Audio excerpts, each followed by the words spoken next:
Ashamar Kafune, Akamtu Kabjamtota, and our Horn Media, Kunkopi Kenya Gungumi, Kara Horn Media, Siniata, Kopi Gungumi Kenyarati, or one of Sat Malgungum, Waliti Malgungum, Akabi Kenyati, Maltokunguma Lekanjano, covered the Sinipia danger, Kopikana Copeso, and Gatomrasio Linkanto, Aladisa Dabati, Sinisawatun Horn Media, and Gatomrocopicotan all in Turanimo, Aferracoti, Ega, Capticotocofa, Yoka, Gungumi Kotocofa, Kesuma, Tatee Gujara, Munifintali Yamara, Ana jaardaga, jartee keessatti lubbuun namoota hedduu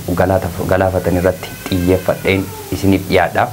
Egaa as keessatti qophii gungumii kana keessatti yookaan immoo taatee guyyaa har'aa ana jaardaga jaartee keessatti raawwate irra deddeebiin ana kana keessatti ana jaardaga jaartee qofa osoo hin taane ana hedduudha jechuudha. Keessumaa Horroo Guduruu Wallaggaa keessatti kanneen argaman humnoonni finxaalii Amaaraa irra deddeebiin uummata nagaa fixaa turuun ni yaadatama jechuudha. Kanaaf taateen kun marsaa lammaffaa yookaan waggaa darbe akkasuma lubbuun namoota hedduu dhibbootaan kan lakkaamu darbee turuun ni yaadatama jechuudha. Ammas marsaa lammaffaaf guyyaa kaleessaa lubbuu namoota hedduu bakka tokkotti galaafatanii akkasumas qabeenya isaan qaban illee saamanii yeroo isaan deemanii mul'achaati jira jechuudha. Kanaaf as keessatti humnoota finxaalii Amaaraa kan jedhamu yookaan fannoo kan jedhamu fannoon achi keessatti keessumaa Horroo Guduruu keessatti warreen amma uummata saamaa jiraniif uummata ajjeesaa jiraniif qabeenya uummataa saamaa jiran kuni kan mootummaan bobbaasedha malee kan oguma mootummaa kana yookaan immoo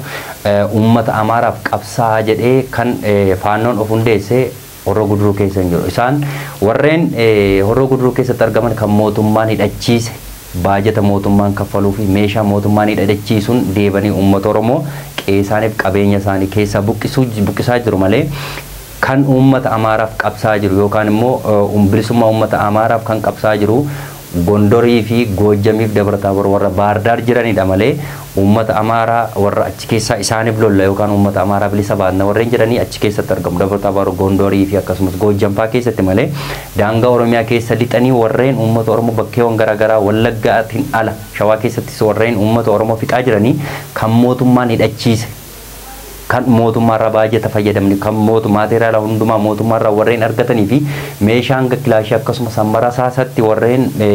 argachaa jiran warra mootummaan amma hidhachiise fannoo jedhaman jarri kun fannoo finxaalii Amaaraa otoo hin taane fannoo mootummaan hidhachiisetu uummata Wallagga keessa jiru bakkeewwan garaagaraatti lubbuu isaanii dabarsaa jira jechuudha. Kanaaf taateen kun guyyaa kaleessaa galgala keessa sa'aatii 2 booddeedha wanti kun raawwate erga namni rafee jechuudha. Kanaaf irra deddeebiin keessumaa yeroo darbe irraa kaasee ana jaardaga jaartee guutummaa guutuutti barbadeessanii turuun ni yaadatam jechuudha. Rakkoo guddaan kan ta'e namoonni achi keessaa fi keessumaa warreen sadarkaa hooggansaa sadarkaa aanaa akkasumas immoo qaama waraanaa warreen ta'an yookaan immoo raayyaa ittisa biyyaa dabalatee namoota quuqama Oromoo kan hin qabneef jibbinsa Oromoo irraa warreen qabanidha jechuudha. Irra deddeebiin kun immoo guutummaa guutuutti raagaa guutuutiin kanaan dura uummanni yeroo achitti buqqaa ture maal akka isaan hojjechaa turan sadarkaa godinaatti hanga sadarkaa aanaa warreen achi keessaa hojjetan yookaan hoogganan jechuudha sadarkaa kaabineetti. Kanaaf taateen amma achi keessatti raawwachaa jiru keessumaatii jaardaga jaarteetti guutummaa guutuutti manni waggaa kana guutummaa guutuutti barbadaa'ee uummanni deebinee bakka sanatti hin gallu jedhee uummanni otoo diduu mootummaan dirqamsiisee uummata sana achi gashisiisee kaleessallee ficciisee jechuudha. Kanaaf guutummaa guutuutti fannoo mootummaan achitti hidhachiisee kun kaleessas irra deebiin uummata achi keessa jiru guutummaa guutuutti barbadeessanii yookaan qabeenya isaanii saamanii akkasumas horii fi kanneen kana fakkaatan saamanii fudhatanii badaniiru jechuudha. Kana keessatti uummanni amma kana sadarkaa amma kanatti yeroo lubbuun namni kun darbu gama mootummaatiin raayyaan ittisa biyyaa achi jiru suni uummata kanaaf kan birmateeru hin qabu. Uummatatu bahee wallatee uummatatu amma sadarkaa ammaallee lubbuu isaa achitti dhabaa jira. Kanaaf fannoon achi keessa jiru fannoo mootummaan hidhachiisee fi fannoo mootummaan baajata hunda danda'e uummata Oromoo bakkeewwan garaagaraa gargar qoodee achitti ficciisaa jirudha malee fannoon dhuguma finxaalii Amaaraa warreen jedhaman warreen mootummaa kana kuffisuuf dhuguma waa'ee fannoo baranii warreen hojjetan Dabarataabor Goojjam Baardaar jiru malee Oromiyaa keessa lixanii hin jiran jechuudha. Kanaaf wanti amma Wallaggatti ta'e keessumaa wanti kaleessa Horroo Guduruu jaardagaa jaarteetti ta'e kuni irra deddeebiin waggaatti asittillee waggaa darbe akkasuma raawwate isaati asittillee marsaa sadaffaan garfaffaa raawwachaa jira jechuudha achi keessatti. Kanaaf waggaa darbe guutummaa guutuutti magaalli sun barbadaa'ee turuu fi akkasumas magaalli jaardagaa guutummaa fannoo mootummaan hidhachiiseen qabamee turuun ni yaadatama ji'oota muraasaaf jechuudha. Ammas akkasuma ta'e marsaa lammaffaa fi kanneen kaleessa lubbuun isaanii darbe keessumaa ganda Aliboo keessaati warreen haboodha jechuudha. Haboo keessatti haboon kun ana jaardagaa jaartee keessaa isa tokkodha. Kanaaf guutummaa guutuutti uummanni achi keessa jiru rakkoo hamaaf saaxilamaa akka jiruuf illee buqqa'eellee yeroo qubatee sadarkaa godinaatti turas kana keessatti mootummaan annasiin gargaaraa kanaaf qe'ee keessanitti deebi'aa kana booddee namni sin tokko hin jiru jedhee ummata nagaa ummata baqatee lubbuusaa baafatee bakkeewwan garagaraatti rakkachaa jiru deebisee gashisiisee kun guyyaa kaleessaa mootummaan ficcisiisee jira jechuudha. Kanaaf rakkoo guddaan keessumaatii warra guduruu keessatti raawwatamaa jiru gama mootummaatiin qumaara mootummaan amma taphachaa jiru. Qumaara taphachuu yoo barbaade egaa mootummaan amma aangoo jiru kun uummatatti gadi ba'ee taphata malee ofiisatti wanta taphatee yookaan sadarkaa ofiisaa rakkoo ofiisaanii furachuu waan hin dandeenyeef kunoo gadi ba'ee qumaara san taphatan uummata nagaa qeessaaf qabeenya isaa irratti lubbuusaa dabarsiisee yookaan garraamummaan uummata Oromoo yookaan tolli uummata Oromoo kunoo akkasitti qeessaaf qabeenya isaa irratti du'uu ta'e jechuudha. Kanaaf qabeenyi Oromoo ammas jibbamaan jiru lafti isaanii fi akkasumas horiin isaanii fi dafqii uummata Oromoo kunoo gara darbee uummata yookaan immoo saba nam lama taatee dhuftee akkasitti uummata amma kanaa yookaan qe'ee amma kanaa ga'uu fi ummata dhibbaan lakkaa'amu lubbuu isaanii dabarsuun ni yaadatama. Waggaa darberraa kaasee gamsa keessatti namoota dhibbaan lakkaa'amatu dhume Amuru keessatti akkasii jaardagaa jaartee keessatti manni guutummaa guututti buqqee lubbuu namoota 60 meeqaatu lubbuun isaanii darbe akkasumas horroo bulluk dabalatee akkasumas immoo habee dongoroollee dabalatee yeroo darbe gaa torban dura habee dongoroo keessatti lubbuu namoota 20 ol finxaaleeyyiin Amaaraa yookaan immoo kan mootummaan hidhachiise lubbuu isaanii galaafateen turuun ni yaadatama. Isaanis horroo guduruu keessa habee dongoroo akkasumas horroo bulluk keessatti yeroo darberraa kaasee namoota 200 olitu lubbuun isaanii darbe. Ammas jaardagaa jaarteetti kaleessa kan raawwate gaa namoota akkasuma namoota 15 hanga 20 warreen ta'an ammatti lubbuun warri argamanii namoota 13 olidha. Amma garuu lubbuun isaanii kan darbe naannoo nama 20 ol jedhamaa jira. Kanaaf wanti ammas ta'aa jiru yookaan qumaarri mootummaan amma taphachaa jiru kun uummata irratti ammas dhaabachuu hin dandeenye. Kanaaf rakkoo guddaan ammas horroo guduruu keessatti akka ta'ee fi kaleessa irraa kaasee gaddi guddaan bakka sanatti yookaan aanaa jaardagaa jaartee keessatti mudatee jira. Kanaaf dhuguma mootummaan kun uummataaf hojjeta taanaan uummata bulchaa jira taanaan amma kana lubbuun amma kana akkamitti namni daangaa darbee dhufee akkamitti lubbuu amma kana qeessaaf qabeenya isaa ulfa ajjeese akkasumas jaarsaaf jaartii ibiddaan gubuun kun ammas waan dhaabbate miti. Waggaa darbe akkasuma nama qabanii akkasuma morma kutanii ol fannisanii ittiin dhaadachaa turuun ni yaadatama. Humnoonni finxaaleeyyii Amaaraa yookaan finxaaleeyyii Amaaraa yoo jechuu dandeenya fannoo mootummaan hidhachiise yeroo darbe morma kutanii dhaadachaa turuun ni yaadatama. Kunis kan raawwate aanaa jaardagaa jaartee kan kaleessa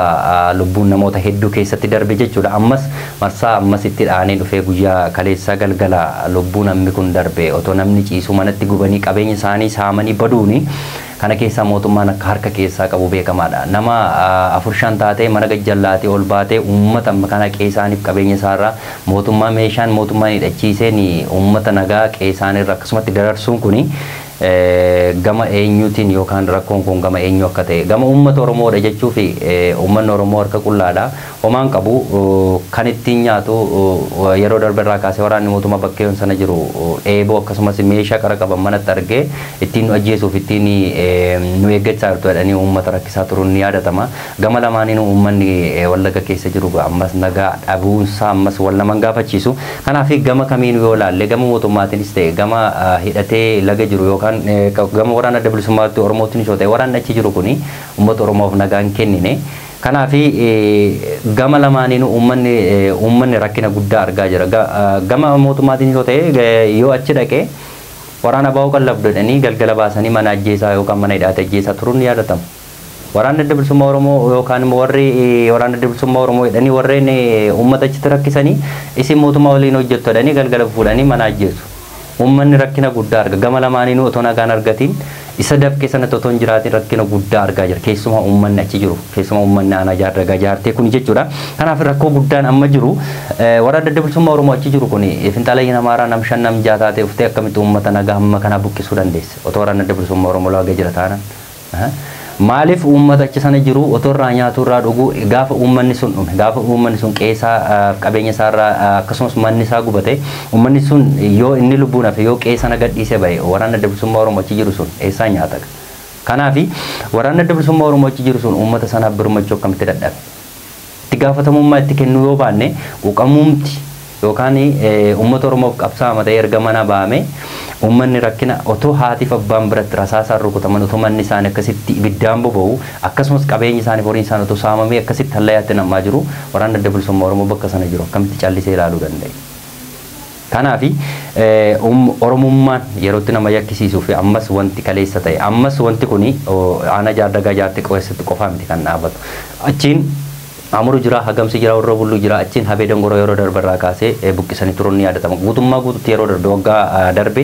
aanaan kun hundi aanaa shanii olitu buqqa'ee ture sababuma finxaalee amaaraa kanatti yookaan sababuma mootummaan wal dhabdee gidduu isaaniitti mootummaatu finxaalee achi keessa jirtu finxaalee amaaraa yoo jechuu baanne faannoon achi keessa jirtu kan hundeesse mootummaadha irra deddeebiin kan wallagga qofatu hin taane kan shawaa keessatti uummata dararsaa jiru akkasuma yeroo darbarraa kaasee uummata jibbaa fi gandaan biyyaa wal qoodsisaa kan ture harargee keessatti uummata bakka tokkotti walitti qabee yeroo darbe uummata fixee turuun ni yaadatama kana kan hojjete mootummaadha kanaaf rakkoo achi keessa jiru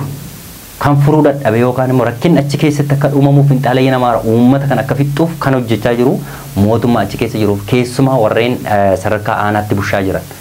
hoggana achirraa kaaseedha jechuudha rakkoo guddaa kan qabu kanaaf nam lama nam sadii taatee uummanni akkam gajjallaati laga keessaa baatee uftee uummata makanaa qeessaa akkamitti buqqisa akkamitti namoonni baratan namoonni beekan otoo jiranii namoonni meeshaa hidhatanii jiran otoo jiranii haadhaaf abbaa fillafiitti akkamitti nam lama taatee dhuftee ajjeestee deebiti akkamitti qabeenya saamtee deebiti kanaaf namumti hooggansichi jiru namumti oromummaa isaa yaadne fi nama garaa buluutu achi keessa jira malee namni waraana 50 waraana 100 ari'anii bakkatti deebisuu danda'anii uummata amma kana rakkina guddaa akkasumas imimmaaniin guute jechuudha kanaaf waggaa guutuu otoo dhiiga isaa buusaa jiru otoo imimmaan isaa buusaa jiru uummanni achi keessa jiru ammas gadda irratti gadda madaa irratti madaa dabalamanii guyyaa kaleessaa halkan finxaaleeyyiin yookaan faannoon achi keessa uummata jaardagaa jaartee buqqistee jirti jechuudha kanaaf rakkoon achi keessa jiru gaa kanaaf jaardagaa jaartee keessatti qofa waan dhaabbatu hin fakkaatu kanaaf aanota gara biraa akkasumas wallaggaan alatti bakkeewwan gara garaatti bakka humni finxaaleeyyii faannoo jirtu yookaan bakka mootummaan amma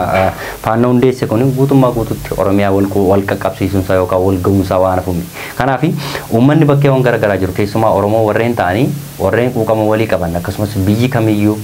godinni biraas yoo ta'e akkasuma arsii haa ta'u shawaa haa ta'u booranaa harargee haa ta'u arsii bakka hunda warreen jira waliin ka'an taanaan kan wallagga keessatti ta'e waggaa darbarraa kaasee gaa yeroo darbe wallagga keessatti akkasuma yeroo sababii waraana bilisummaa oromootti uummanni uumaa ture achi deebee yeroo finxaaleeyyiin amaaraa uummata wallaggaa fixaa turte uummata garbiraa yookaan immoo ganda garbiraa gaha jedhamee yaadameen ture shawaa keessatti akka irra deddeebiin raawwachaa turuun ni yaadatama akkasumas arsii keessatti yeroo darbarraa kaasee fixaa turuun ni yaadatama kanaaf uummanni bakkeewwan garaagaraa jiru waliin ka'u taanaan waliin barmatu taanaan rakkinni wallagga keessatti ta'e ammas achaa jalqabu malee dhumni isaa eessa akka ta'e ammatti hin baramne yookaan ammatti hin beekamu kanaaf rakkoon achi keessa jiru ammas hin dhaabbanne uummanni waggaa guutuu imimmaan isaa buusaa jira ammas marsaa lammaffaaf kaleessa jalqabeeti jira jechuudha kanaaf gama mootummaatiin otoo ilaalchi keessa galame yookaan immoo uummata oromoof otoo quuqamu ta'e uummata oromoof otoo hojjetu ta'e nam 10 taatee nama 100 meeqa hin ariitu ture kanaaf meeshaan achi keessa jiru yeroo darbarraa kaasee meeshaa hidhadhaa jedhanii ofii isaanii halkan saamaa turuu ni yaadatama kanaaf waraana bilisummaa oromoo achi jirus akkas jedhamee dubbatamuu baatus rakkoo guddaan akka jiru beekamaadha kanaaf uummata oromoo foto qabsaame uummata oromoo foto ilaalame ilaalchiif yaadni uummata oromoo kanirraa harkirraa nyaatanii harkirraa dhugan booddee nama gaabbisiisa booddee nama yaadachiisa waan ta'eef harkarraa yaattanii harkarraa dhugdaniif otoo teessanii ilaaltanii gaarummaa qabaata kanaaf rakkoon kaleessa jaardagaa jaarteetti ta'e uummata oromoo hundumaaf gadda guddaadha kanaaf gaddi kun immoo gandoota warra kaan ga'uunsaa waan hanqatuun fakkaatu kanaaf uummanni walii ka'ee walii birmachuu qaba kanaaf gama mootummaatiin uummata gandaa walitti naqee hojjechiisaa turuun ni yaadatama mootummaan kun jechuudha kanaaf sababii bakkeewwan garaagaraatti sababa kana dhee uummata bakkeewwan garaagaraa jiru hanga ammaatti illee biyya keenya kana keessatti nagaan dhabamuun kun waan nama gaafachiisu kanaaf kan kaleessa jaardagaa jaarteetti ta'e keessumaa aanaan jaardagaa jaartee guutummaa guutuutti waggaa darbe barbadaa'ee turuun ni yaadatama ammas kan horroo bulluq keessatti ta'e kan amurutti ta'e kan hagamsatti ta'e fi kan habee dongorootti ta'e kuni marsaa lammaffaaf deebee uummata rakkisuunsaa waan hafu hin fakkaatu kanaaf immoo uummanni baqatee akka rakkinni kun hin furamne beeka kanaaf uummata kana wajjin araaramtaniitu uummata kana wajjin nagaa gidduu keessanitti buusnee uummata baqatee bakka firasaatti beela'ee dheebotee jiraachaa jiru guyyaa darberraa kaasanii mana isaaniitti qe'ee isaaniitti erga deebisanii booddee guyyaa kaleessa marsaa lammaffaan mootummaan irra deebisee uummata ficcisiisee jira jechuudha kanaaf uummanni akka du'u beeka yookaan nageenyi gidduu isaaniitti akka hin bu'amne beekama. Irra deddeebiin erga harma kutanii erga morma kutanii samiitti fandisanii booddee araarri ta'amu kunis waan hin jirreef uummanni kana shakkaa ture. Ammas shakkiin uummanni shakke ammas hin dhaabbanne ammas immoo uummanni akkuma barate guyyaa kaleessaa raawwatamee jira. Kanaaf dirqama kan uummata sana fuudhee bakka sanatti deebise mootummaadha, kan ficcisiis mootummaadha. Kanaaf egaa rakkoon achi keessa jiru ammas furmaata dhabuunsaa kun uummata Oromoof ammas imimmaan guddaa boosisaa jira. Kanaaf egaa kaleessa wanti jaardagaa jaarteetti ta'e guutummaa Wallaggaa dabalatee aanota garbiraas yoo ta'e keessumaa kan sodaachisamaa fi irra deddeebiin uummanni achitti dhumaa ture amuruu akkasumas jaardagaa jaartee warra bulluqii fi habee dongoroo ture. Irra deddeebiin kan uummanni achi keessatti dhumaa ture. Habee dongoroo yeroo darbarraa kaasee lubbuun namoota iddoo achitti darbeen turuun ni yaadatama. Ammas achi keessatti waan dhaabbateeru hin fakkaatu. Kanaaf rakkoo guddaan keessumaa warra gurruu keessa jiru sababii finxaaleeyyii Amaaraa jedhamu baatus yookaan fannoo mootummaan hundeesseen uummanni achi keessatti rakkina guddaaf dararaa guddaa argaa jira. Yeroo darbarraa kaasee namoonni qabeenya qaban bakka sanatti yeroo isaan rakkachaa turan birrii qaban illee baankiitii baasanii akkatti fayyadamnee mootummaan jalaa ugguree turuun ni yaadatama. Kana gochaa jiru qabeenya qaba waan ta'eef birrii qaba waan ta'eef bakka biraa dhaqee yoo qubate bakka sanatti mootummaa siyaasa isaa yookaan kumaara sagatiitti taphatu waan dhabeef uummanni qabeenya qabullee qabeenya isaa sana baankiitti baasee akkatti fayyadamnee mootummaan ugguree turuun ni yaadatama yeroo finxaaleeyyiin Amaaraa achi kaase. Kanaaf rakkoon amma achi keessatti ta'aa jiru keessumaa kaleessarraa kaasee wanti amma marsaa lammaffaaf deebi'ee dhufe biyyoota garbiraa yookaan immoo godina garbiraa yookaan immoo Shawaa ta'uu Arsii haa ta'uu Harargee haa ta'uu bakkeewwan garaagaraa Oromiyaa guutuutti waan raawwatuu fi uummanni bakkeewwan garaagaraa jiru. Namoota biyya keessaas haa ta'u biyya alaas haa ta'u gama mootummaatiinis haa ta'u namoonni quuqamaa Oromoo qabdanii uummata Oromoo keessumaa warreen Horroo Guduruu guyyaa kaleessa lubbuun isaanii darbee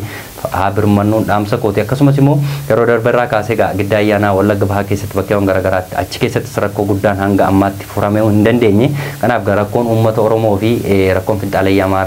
Amaaraa yoo jechuudha baanne rakkoon fannoo gidduu jiru ammas furmaatan arganne uummata Oromoo qulqulluu bakkeewwan garaagaraatti fixaa jira. Egaa kabajamtoota daawwattoota Horni Miidiyaa qophiin gungummii qoftaatee godina Horroo Guduruu Wallaggaa keessatti finxaaleeyyiin Amaaraa uummata nagaa balleessite kan hanga ammaatti daawwataa turtan ture. Qophii kana qopheessuun si waliin kan ture Allalisaa Dhaabaati. Qophii gungummii biraan hanga walitti deemtu immoo qophiilee Horni Miidiyaaf waliin turtii gaarii qabaadha.